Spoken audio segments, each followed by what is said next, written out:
各位歡迎收睇6點鐘新聞，我係陳婉容。我係林詠雯，先睇今日嘅新聞重點。南韓新沙士疫情400幾人失蹤。各位，南韓中東呼吸綜合症嘅疫情擴散速度有加快嘅跡象。今日再新增5宗確診個案，令到確診嘅病例總數增加到30人，而並非被首名患者傳染個案就增加到3宗。被隔離嘅人數增加到超過1300人，有超過200間嘅學校要停課。不過當地嘅衛生部門就話，所有患者都係喺醫院內受到感染，相信喺社區爆發機會唔大。林泰基報導。亞洲電視記者林泰基報導。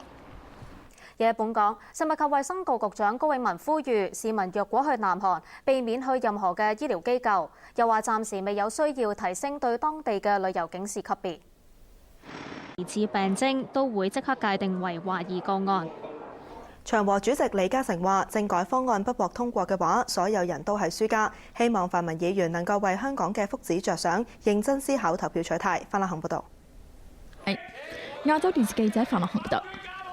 喺長江翻沉嘅東方之星客輪搜救工作進入第2日，暫時只有14個人獲救，確認死亡人數增加到19人，仲有400幾人失蹤。孫兆勤報導。繼續新聞時間，衛生防護中心總監梁挺雄話：喺南韓出現嘅中東呼吸綜合症，經調查暫時未有證據顯示病毒出現變種。傳播嘅情況。距離政改表決仲有2個禮拜，政府陸續邀請表明會否決方案嘅泛民議員見面。政制及內地事務局局長譚志源就話：即使政改可以通過，日後仍然可以根據5部曲作出修訂。范樂恆報導。失當行為唔排除作出行政或者紀律處分。不獲續牌嘅大埔劍橋護老院，至到而家仍然未就續牌提出申述。受影響嘅57名院友之中，已經有41名確認會搬。社署強調，無論停唔停牌，都會以院友嘅安置為優先。實習記者文嘉琪報導。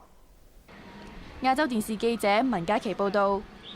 上個禮拜成功連任國際足協主席嘅白禮達突然宣布辭職，歐洲多國表示歡迎。白禮達任內醜聞不斷，據報美國執法部門亦都正就佢涉嫌貪污作出調查。楊嘉玲報導。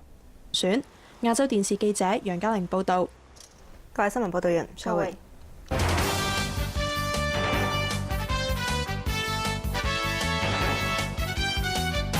難得